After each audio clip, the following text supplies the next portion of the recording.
Halo guys, gimana kabar kalian semua? Semoga kabar kalian sehat selalu dan semakin dilancarkan rezekinya. Dan terus menonton review film di sini. Dalam kesempatan ini, kita ingin bahas film drama Amerika Serikat. Film ini banyak pesan moralnya. Film ini diangkat dari kisah nyata tentang seorang pria kulit hitam merdeka yang tinggal di New York bersama dengan keluarganya. Menceritakan tentang seseorang ditipu oleh dua pria yang menjanjikannya pekerjaan sebagai musisi di Washington DC. Namun, setelah tiba di sana, ia diculik dan dijual sebagai budak di Amerika Selatan.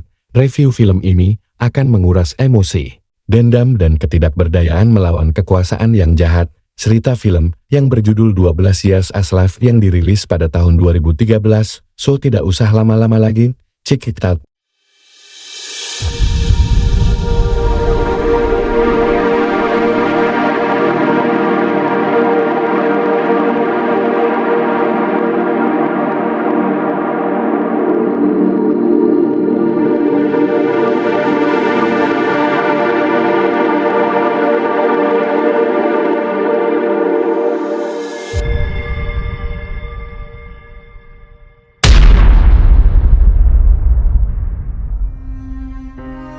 Guys, film dimulai pada tahun 1841, tepatnya di desa Saratoga, New York, yang memperlihatkan seorang pria bernama Solomon Northup.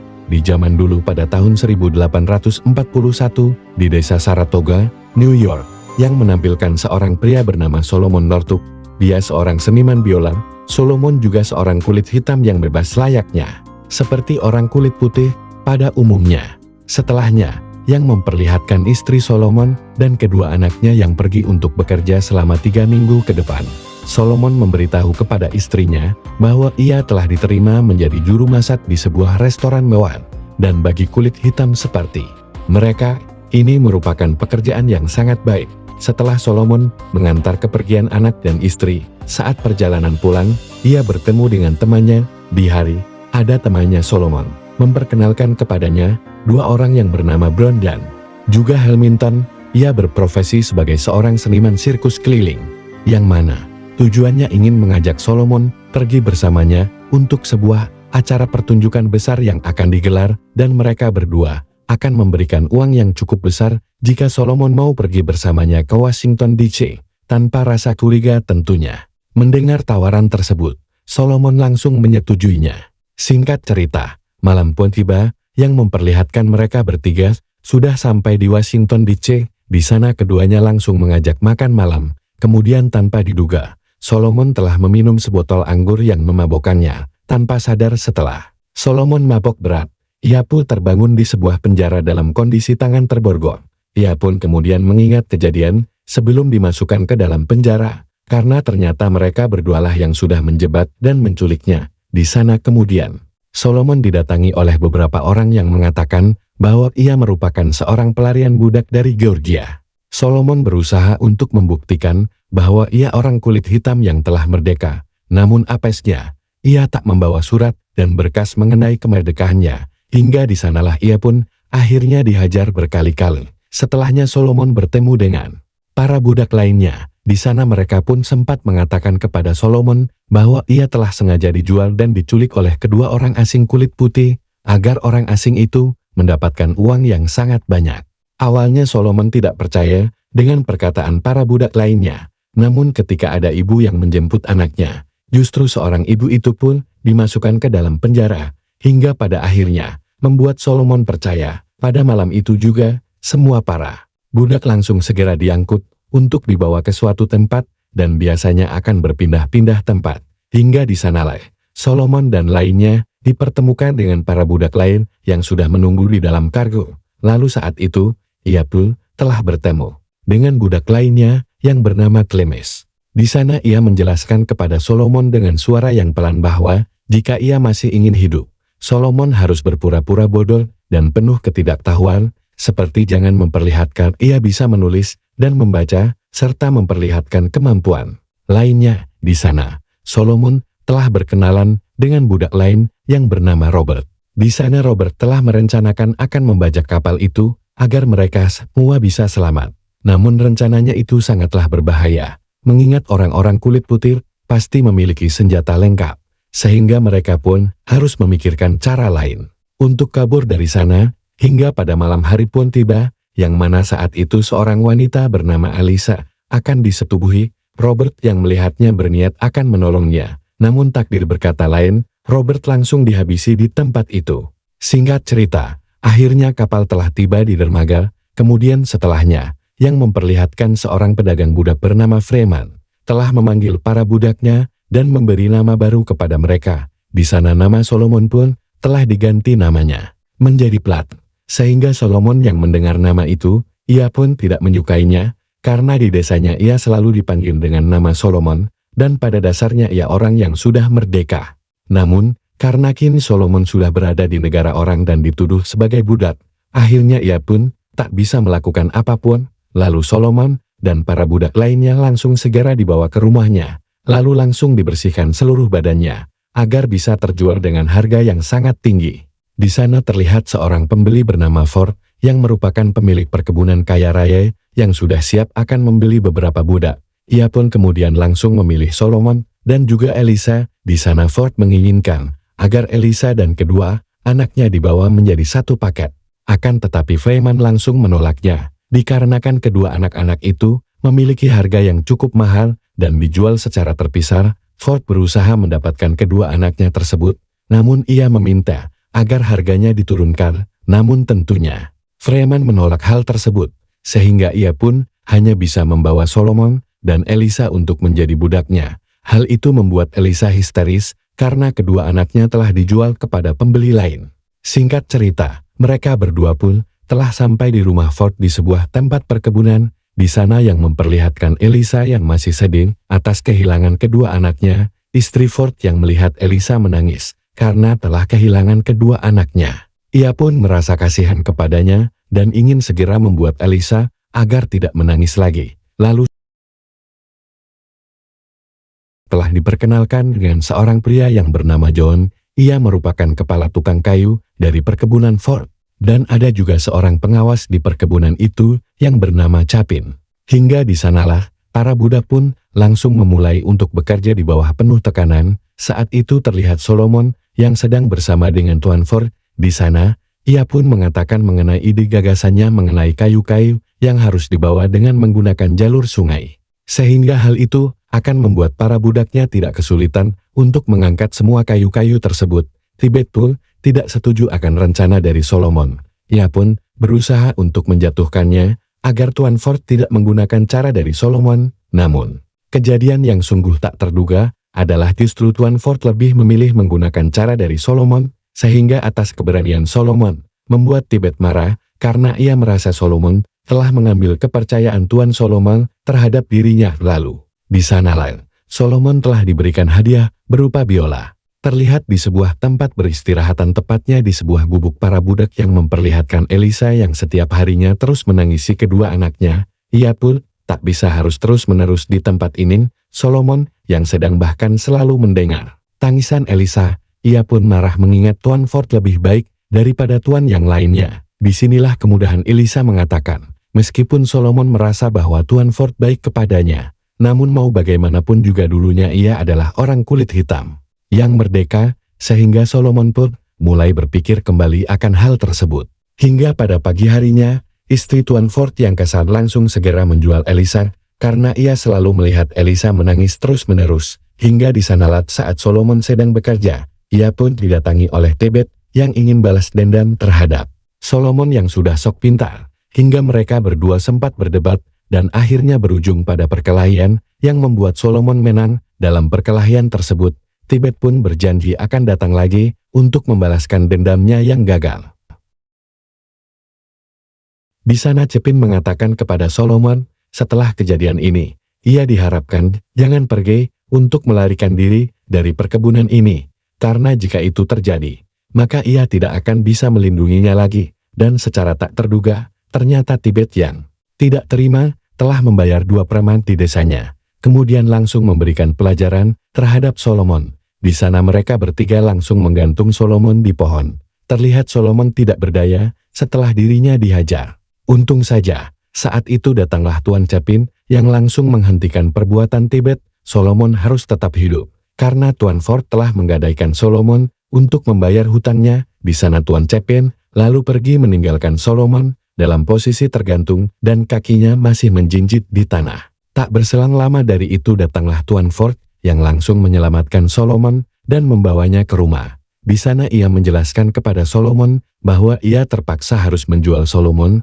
kepada orang yang bernama Edwin Epps yang merupakan seorang pemilik perkebunan yang dikenal sangat kejam dan sangat tega dalam menyiksa semua para budaknya. Diketahui ia menjual Solomon kepadanya agar ia bisa membayar hutang-hutangnya. Kemudian diperlihatkan kini Solomon sudah berada di tempat perkebunan milik Edwin. Di sana terlihat Edwin sedang membacakan Alkitab. Kemudian kini terlihat para budak mulai bekerja seperti biasanya. Yang mana bisa kita lihat sendiri saat para budak sedang memanen kapas di kebun. Para penjaga di sana justru malah mencabuk salah satu budak di sana. Setelah memanen kapas, anak buah Edwin mencatat berat karung yang berisi kapas yang berhasil mereka kumpulkan. Mereka akan mencatat beratnya. Terlihat seorang budak perempuan yang bernama Patsy. Setiap harinya, ia selalu memanen kapas 2 kali lipat lebih banyak dari para budak lainnya. Sehingga, karena hal itu, membuat Edwin sangat bangga terhadap hasil kerja keras Patsy yang bisa mengumpulkan kapas sebanyak itu. Sedangkan untuk para budak yang sudah lama bekerja di tempat itu, apabila mereka mengumpulkan kapas setiap harinya berkurang, maka mereka akan mendapatkan hukuman cambuk dari Edwin di malam harinya saat para budak sedang beristirahat karena telah capek bekerja seharian. Justru secara tiba-tiba saja datanglah Edwin yang mengajak para budaknya untuk menari di rumahnya, sehingga mau tak mau mereka pun harus menuruti tuannya itu. Di sana mereka pun nampak sudah kelelahan, namun mereka harus memaksakan kondisinya. Apabila tidak menurut, sudah dipastikan mereka akan disiksa. Saat itu istri Edwin yang melihat Patsy yang terlalu dekat dengan suaminya, ia pun merasa cemburu. Kemudian ia langsung menghantam Patsy menggunakan botol yang berada di rumahnya, sehingga hal itu mengakibatkan Patsy kesakitan. Di sana sang istri kemudian meminta kepada suaminya agar ia menjual Patsy ke orang lain, namun tentunya Edwin langsung menolaknya. Dikarenakan kita semua tahu bahwa Patsy sangat berpengaruh di dalam perkebunannya, karena hanya dia yang bisa memanen kapas lebih banyak daripada para budak lainnya. Ialah memilih bercerai dengan sang istri ketimbang harus menjual Patsy. Lalu keesokan harinya, para budak pun bekerja seperti biasanya dengan penuh tekanan dan kelelahan yang sangat luar biasa. Namun, mereka harus tetap bekerja agar tidak mendapatkan hukuman. Saat itu istri Edwin memerintahkan Solomon untuk mengambil belanjaannya di toko berada di pusat kota. Solomon pun langsung mengerjakannya. Di sepanjang perjalanan itu, Solomon berniat ingin memanfaatkan momen ini untuk kabur melarikan diri. Namun saat niatnya akan dilaksanakan, justru ia melihat ada kedua budak yang telah tertangkap basah akan pergi melarikan diri. Sehingga orang kulit putih itu tanpa kasihan langsung menghukum kedua budak tersebut dengan cara menggantungnya hingga tewas. Sehingga Solomon yang tadinya memiliki niat kabur melarikan diri, justru ia langsung segera menghentikan niatnya. Pada keesokan harinya, yang memperlihatkan Solomon yang telah diutus oleh tuannya untuk pergi ke perkebunan Tuan Shaw, yang mana sekedar informasi nih, ternyata Tuan Shaw ini telah menikahi budaknya sendiri untuk menjadi sang istri kedua setelah berhasil membujuk istrinya, seperti yang telah dilihat oleh Solomon, bahwa wanita yang ada di dekat Patsy dulunya merupakan seorang budak. Namun kini ia telah menjadi seorang istri dari orang kaya. Diketahui sekarang merupakan hari bagi para budak untuk berlibur. Jadi mereka diperbolehkan untuk bersantai. Saat mereka berdua pulang, Solomon memperingatkan Patsy agar menjauh dari Edwin. Hingga Edwin yang sedang mabuk di rumah telah mendengar perkataannya. Hingga disinilah Edwin langsung mengejar Solomon untuk diberikan pelajaran. Tak berselang lama dari itu, datanglah istrinya yang langsung menghentikan mereka berdua. Yang mana ternyata sang istri sudah mengetahui kelakuan suaminya yang sangat hina itu. Karena diketahui mengapa Patsy sangat menjadi budak favoritnya, alasannya setiap harinya Patsy hanya dijadikan budak pemuas saja untuk Edwin. Namun sang istri yang sudah mengetahui aksi dari suaminya itu tak bisa berbuat apapun.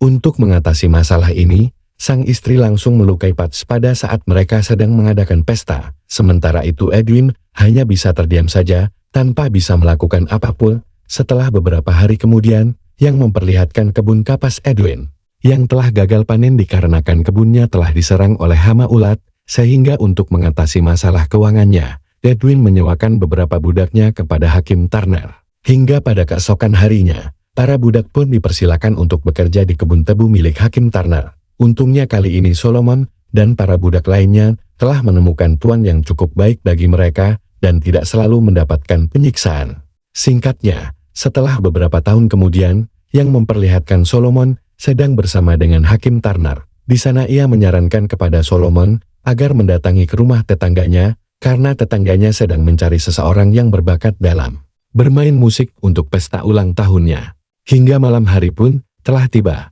Terlihat Solomon yang sedang memainkan sebuah musik biola yang merupakan keahliannya. Singkat waktu, akhirnya mereka pun telah kembali lagi ke tempat Edwin, yang mana kini Edwin memiliki salah satu pekerja yang bernama Arbey, seorang kulit putih. Ia bekerja di sana untuk membayar hutang-hutangnya. Namun meskipun begitu, Arbey tidak akan dicambuk apabila hasil panenannya sedikit, karena dia orang kulit putih. Melainkan cambukan tersebut akan diberikan kepada para budak yang memanen dengan hasil yang sedikit. Pada malam harinya, terlihat Arbey yang sedang mengobati luka-luka Solomon. Di sana ternyata orang kulit putih itu baik kepada Solomon dan para budak lainnya. Oleh sebab itu, ia sangat percaya bahwa Arbey adalah orang baik. Ia pun kemudian meminta bantuan kepadanya agar Arbey mau mengirimkan surat-surat yang selama ini ia tulis untuk dibawa ke utara untuk memenangkan kebebasannya sebagai budak.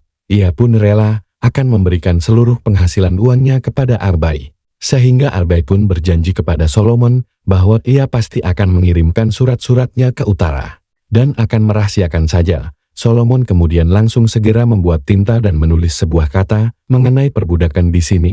Namun tak berselang lama dari itu, secara tiba-tiba saja datanglah Edwin. Di sana Edwin sudah mengetahui bahwa Solomon akan mengirimkan surat ke utara. Mendengar hal itu, Solomon mulai sadar bahwa ia telah dikhianati oleh Arbey yang telah membocorkan semua rahasianya kepada Edwin dengan mengadunya. Untung saja, dalam situasi dan kondisi ini, Solomon berbohong kepada Edwin dengan mengatakan bahwa ia tidak bisa membaca dan menulis, sehingga ia telah difitnah oleh Arbey. Tujuan Arbey mengatakan hal ini agar ia diangkat menjadi seorang penjaga dan tidak bekerja lagi bersama dengan para budak. Mendengar jawaban dari Solomon yang masuk akal, akhirnya Edwin pun percaya kepadanya. Lalu saat mereka sedang bekerja di kebun, yang memperlihatkan seorang budak yang sudah sangat kelelahan akibat dihantam berbagai kerjaan dan juga penyiksaan. Akhirnya budak tersebut meninggal di tempat itu, dan para budak lainnya segera menguburkannya. Kemudian setelah beberapa hari, yang memperlihatkan para budak yang telah bertemu dengan seorang tukang bangunan yang bernama Bes untuk membangun gazebo di sana. Antara Edwin dan juga Bes sempat terjadi percakapan mengenai ia yang tak setuju akan adanya para budakan bagi orang kulit hitam. Lalu terlihat Edwin yang marah karena ia tahu bahwa Pats telah kabur melarikan diri. Ia pun mencarinya. Di sana akhirnya Pats kembali, yang mana Edwin benar-benar sangat murka. Ia menjelaskan kepada Edwin bahwa ia tadi hanya pergi sebentar ke rumah Tuan Shaw untuk meminta sabun mandi. Namun meskipun begitu, Edwin tetap memberikan hukuman kepada Pats hingga membuatnya tak berdaya. Singkat waktu yang memperlihatkan Solomon yang bekerja membantu Bas. Di sana mereka berdua pun saling curhat. Pada intinya, Solomon bercerita mengenai dirinya yang telah diculik dan dijebak oleh orang kulit putih, hingga ia dan para budak lainnya berkulit hitam selalu mendapatkan berbagai penyiksaan dari orang kulit putih dan mendapatkan ketidakadilan. Padahal dia orang kulit hitam yang sudah merdeka selama 12 tahun lamanya. Ia telah terjebak di tempat ini sebagai budak. Ia pun kemudian meminta tolong kepada Bes untuk menuliskan sebuah surat dan mengirimkannya kepada teman-temannya yang berada di desa.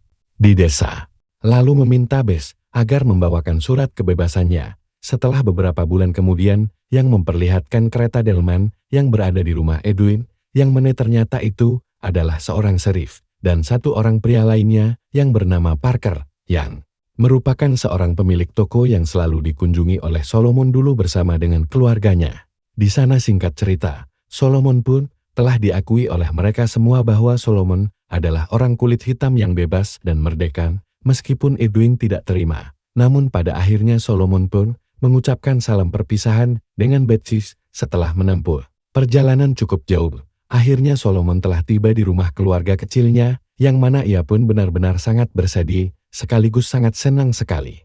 Akhirnya, selama 12 tahun lamanya, ia tak bertemu dengan keluarganya. Namun hari ini ia pun kembali bertemu lagi dengan istri dan anak-anaknya, yang kini sang anak sudah dewasa dan menikah, serta memiliki seorang anak yang diberi nama Solomon. Sama seperti namanya, ia pun tak menyangka bahwa ia masih bisa dipertemukan dengan keluarganya lagi. Nah, sejak saat itu, Solomon pun mulai menuntut kedua orang yang telah menculiknya dan dijadikan budak. Namun sayangnya, meskipun ia berusaha sekuat mungkin untuk mencari sebuah keadilan, agar bisa menghukum kedua orang yang telah menculiknya, ia pun selalu gagal, dan pada akhirnya kedua orang yang sudah menculiknya selalu terbebas dari jeratan hukuman. Pada tahun 1953, Solomon telah meluncurkan sebuah buku yang berjudul sama seperti judul di film ini, yaitu 12 Years a Slave, serta selalu aktif dalam gerakan anti perbudakan. Sejak saat itu, ia selalu membantu para budak dalam setiap pelariannya dengan jalur kereta bawah tanah.